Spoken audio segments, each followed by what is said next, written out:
just as the participants have been, who've been gathering in this intensive weekend experience, let me say that this weekend experience of African and Afro-American art and ending with painting and music experience tonight is the first of 3 of these weekend experiences that make up the Black Cultural Arts Workshop. We have the honor to have as our guest instructor Mr. Al Bright, and he will be joined this evening by Mr. Jimmy Owens. Mr. Bright has been at Youngstown State University for the past 20 years. He is now a professor of art. He has had showings in about 100 different places around this country. He has established himself with a national reputation. If you looked in the bulletin, you know that I first met Mr. Bright in 1975, and at that time, he stole the show. So, without further ado, I'd like to first introduce Mr. Al Bright.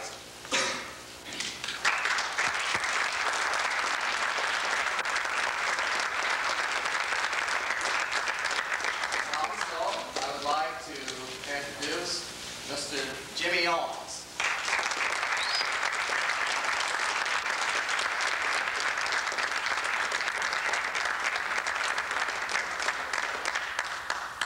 Ladies and gentlemen, we'd like to thank you very much for coming out to this experience. I'd like to give you a little background as to how it has come about. Jimmy Owens and I have been communicating by phone and mail for the past 5 years, and it was only until tonight that we met at about 7 o'clock or so. This event has been coming in time, so I think this night is going to be very existential in that we've always known it was going to happen. This is the magic moment, and this is the magic place. And you are the host. What we're trying to do here is not pre-planned. We've thrown around concepts. I have been painting since I was 9 years old. I found painting and drawing to be the major metaphor to teach me how to read, how to think, and how to interact with human beings on a universal and global basis.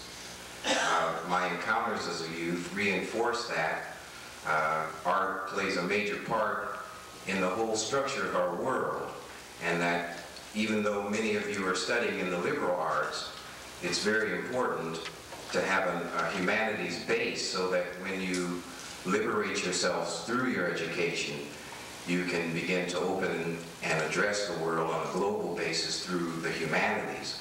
Because the humanities and the arts tie the whole world together. Every culture depends upon them. The basis of every culture is art.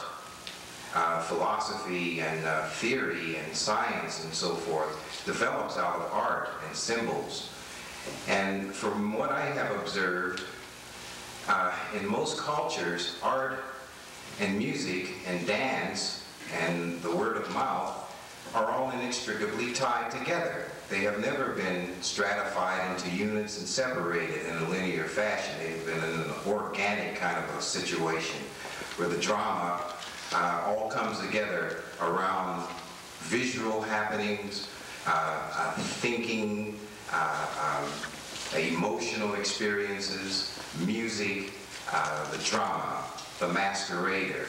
And through that drama, there is an interaction with the whole community, and you are the community tonight. See, you're witnessing and will witness a spontaneous happening, a creative experience.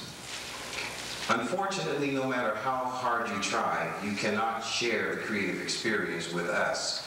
What you'll have at best will be an aesthetic experience, and that will be something that we can't have. We cannot have an aesthetic experience with what we will do, because we will never have the psychological distance away from it to measure it, you know. It'll be a spiritual thing happening for us and an aesthetic thing happening for you. So at any given moment in the process, there may come a moment when you will see a closure in what we're doing, and you'll long to make that closure remain to reinforce your own aesthetic. But unfortunately, because of our creative experience, your aesthetic moments will be challenged and, in fact, in many cases, destroyed to arrive at a higher level. And you'll see things that we won't see. You'll hear things that we won't hear in your own way. But ultimately, there'll come a moment tonight, a magic moment, when a total closure will come. And that total closure will be around the emotions that are happening in this room. You'll play a vital part in what we do because we'll feel the ebb and flow of your emotions. And as a result of that, we may do things as a result of your energy, and you may do things as a result of ours. That's a call and response. That's a basic part of world aesthetics and art, and a primary part of black aesthetics still in American art. And so we're going to experiment with that. I'm going to paint, Jimmy is going to play. And we're going to express our personal feelings through the canvas and the paint, and through the trumpet and the flugelhorn, and through you also. Because even though you are, I consider you 1/3 of this creative experience. And I want you to feel that you can take part in this experience whenever you want to. Now, unfortunately, you can't come up here and paint. You can't come up here and play the trumpet. But you can give us your sense of emotion that may make us want to paint differently, or make us want to play the instruments differently and get different sounds out. I tell people all the time that jazz is a very special music. It is a music of personal expressionism. And this personal expressionism is affected tremendously by how you receive it and how you give it back. Call and response. We'll have an opportunity after we're finished for an open discussion. And at this point, we're just going to start. Thank you very much.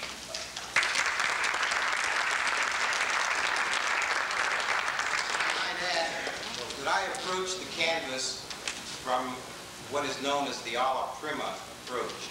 That is, that I go to the canvas as a blank surface and I move on the energy that's created.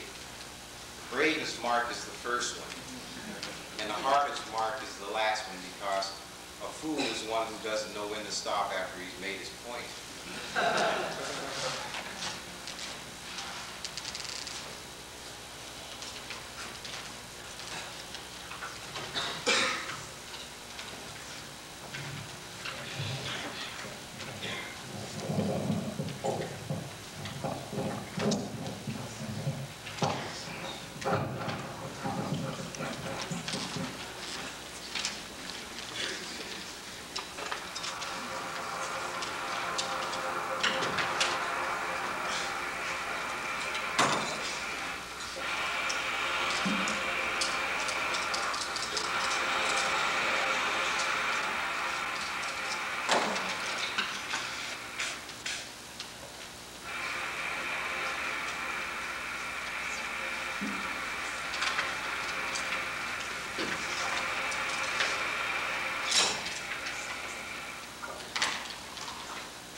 take about a 10-minute intermission, and we'll be right back.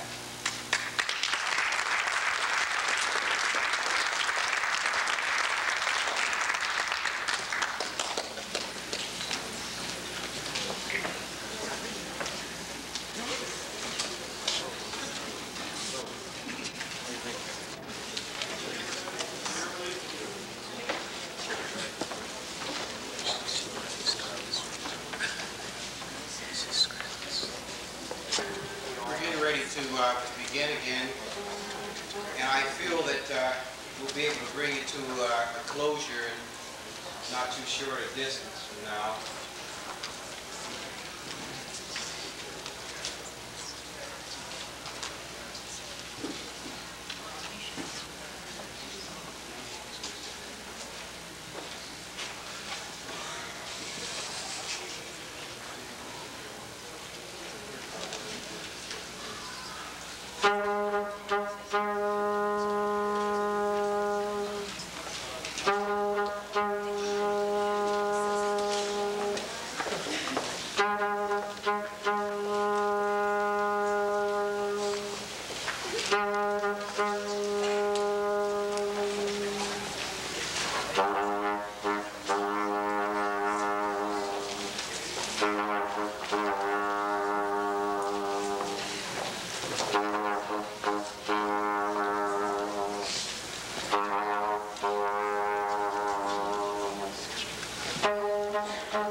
think it's done?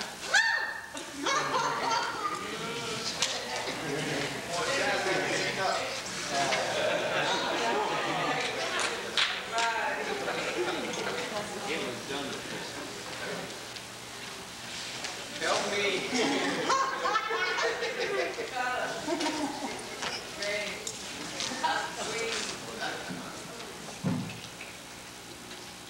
I think we're going to have to get one more tune.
field any questions you may have.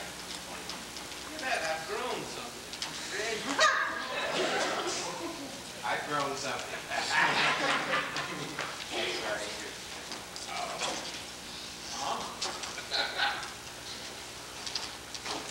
If you have any questions, we'll be more than happy to field them. Did you get any interaction between yourselves? Did the music influence the painting? Did the painting influence the music? Yes, indeed, it did. There were points in which the music was in control of the painting. And I'm afraid his riff is so fast, and I was painting at his tempo, and I got overcome with the fume.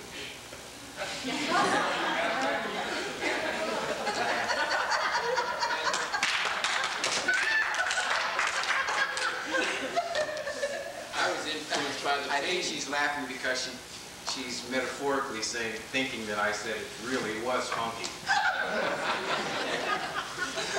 I was influenced by the painting, the very first painting.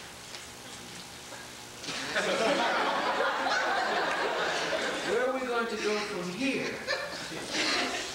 And I went to play something, I closed my eyes and I was playing with the microphone, and that's when the microphone turned, and when I took my horn back out of the microphone, I looked over. It's a completely different canvas up there. The one that I liked was gone. And it had been painted over. And I said, oh, wait a minute, maybe I could play something else. Well, it could go on and on and on. I mean, if I were in the studio, I would probably let it dry for several weeks. The oil is going to take months to dry. The red probably won't dry for months. I'm using oil paints, mixing it with turpentine and linseed oil. And the red is a very slow drying agent. But I would let it sit in the studio for a while. I won't touch this because of the encounter. But under normal circumstances, I would look at it for days and days, keep turning it, and then have the courage to attack it again, perhaps if I felt that there was something that could improve it. When I come to look at it again in isolation, I'm looking at it mathematically then. I'm looking at how the organization of the colors are flowing. I'm looking for some semblance of a golden mean, some semblance of a tessellation of units moving through the work so that it is actually pleasing to the eye. I mean, there are some analytical things that are being made in the work. For instance, that red line going across the center point is not really in the center. It is below the center. The proportion of the canvas is approximately one of Fibonacci units, approaching 5:8 proportion. So I'm always, by academic training, avoiding a central breakup of that plane.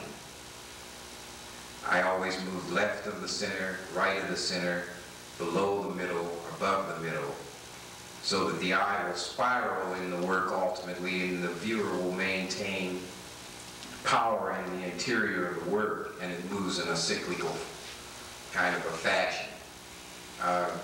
Bach, many of the artists and composers wrote from a mathematical theory.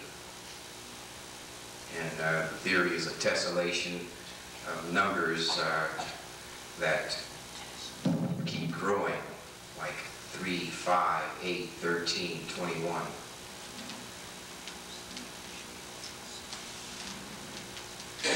And when I played, I didn't approach any of that.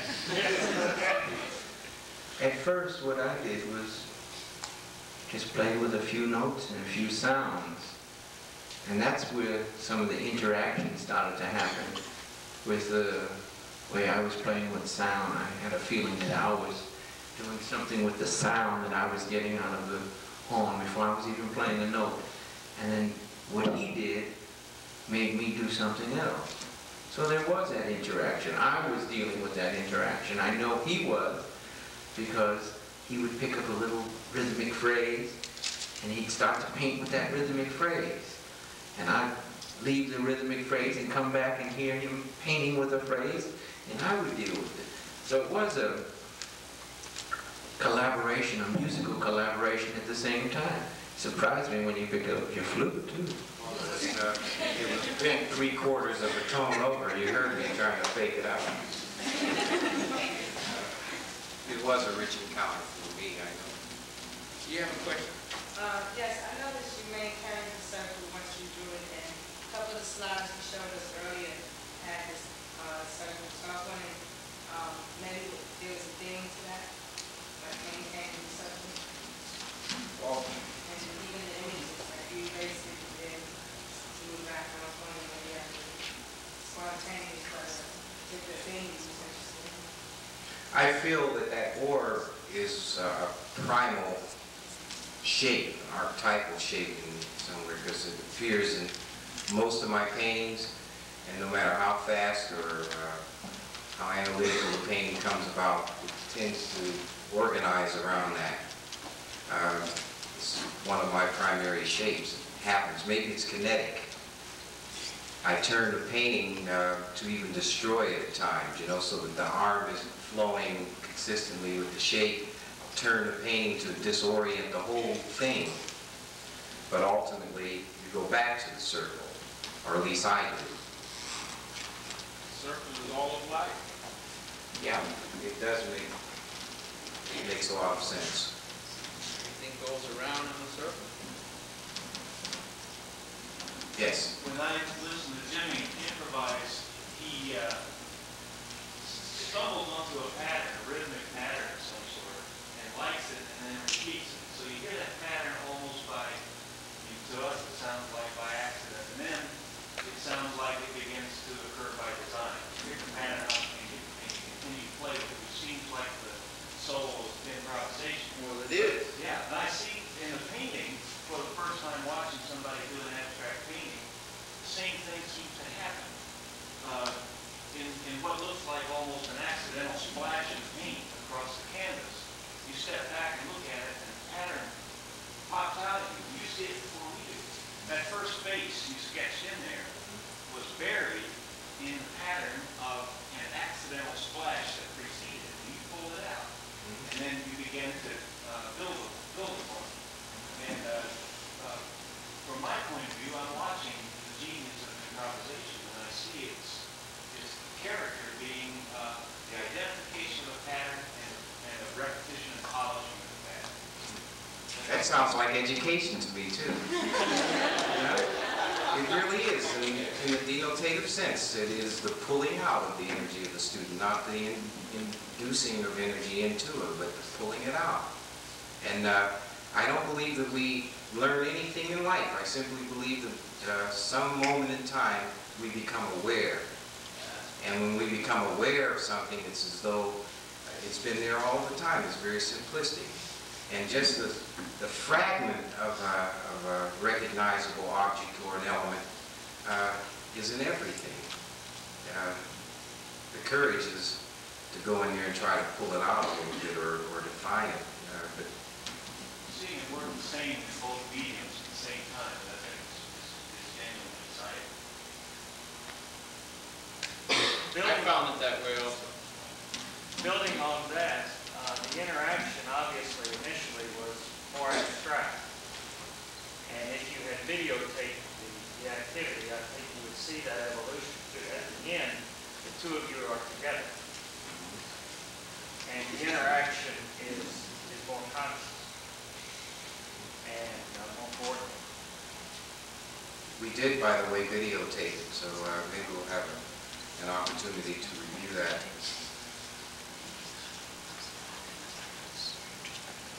Any other questions? Only time will tell, but I sure would love to.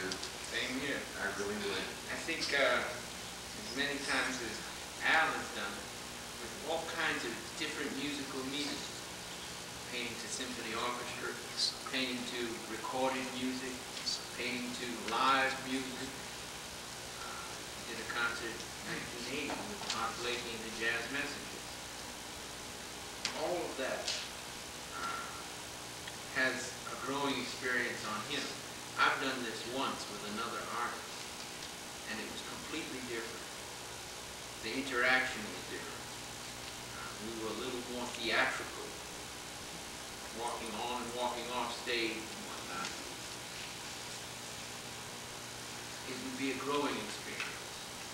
Maybe if the state of New York and the state of Ohio can ever get together and come up with some money, we will do it more than once. Yeah, I live in New York, he lives in Ohio. Yes. You owe me this. What's the significance of the red eye?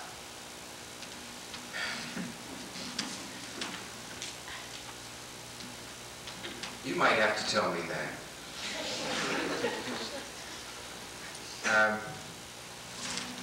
I see it. Later on, you'll be able to get a look at my eye and you can check it out. Maybe it's his clairvoyance. After work has been done, it's out. I really can't answer some of those questions, you know, and the artist does try to answer the question, and I think ultimately makes a mistake by trying to answer the question. It is really up to your interpretation. But when we're confronted with the non-objective work, we're threatened because we associate being wrong with pain. So we don't like to take the courage to speculate, particularly in front of others. We want to be right, we want to be certain. And there are so many non-objective things in there, and yet there is enough representationalism in the piece that your imagination will draw the form together. And as we turn the piece, it could even get more interesting.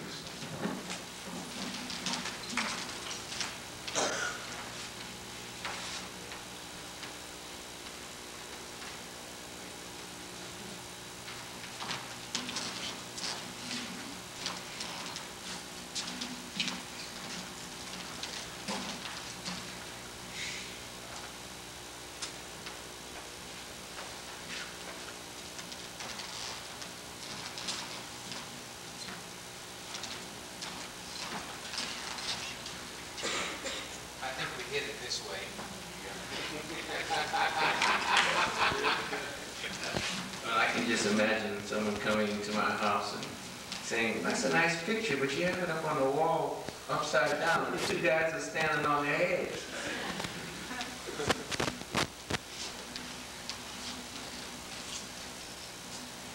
Well, if there are no more reactions or responses, I want to thank you on behalf of Jimmy and I for your coming and experiencing this.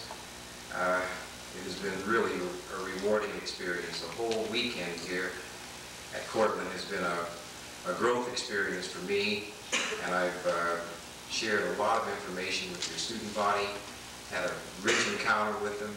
I think we've all grown, and I hope that I'll have an opportunity someday to come back. And I have a deep respect for New Yorkers.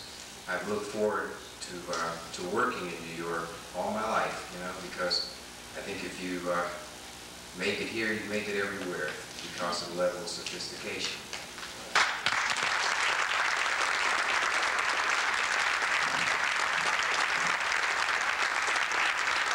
I'd like to say thank you for allowing this to happen.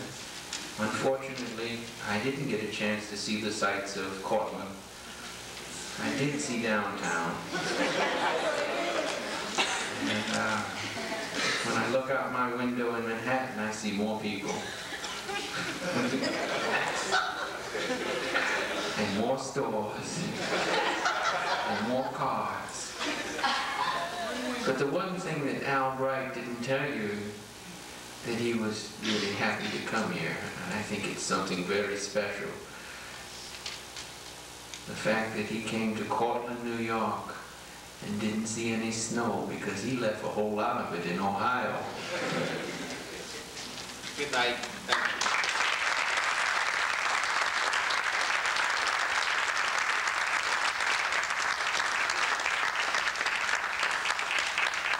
Mr. Bright has consented to answer those questions that you may have out in the lobby. He has some of his works on display outside. I believe he's going to go outside and maybe answer some questions out there. We would invite you to hang around, stick around, to ask your questions, to talk with the others. Thanks for coming.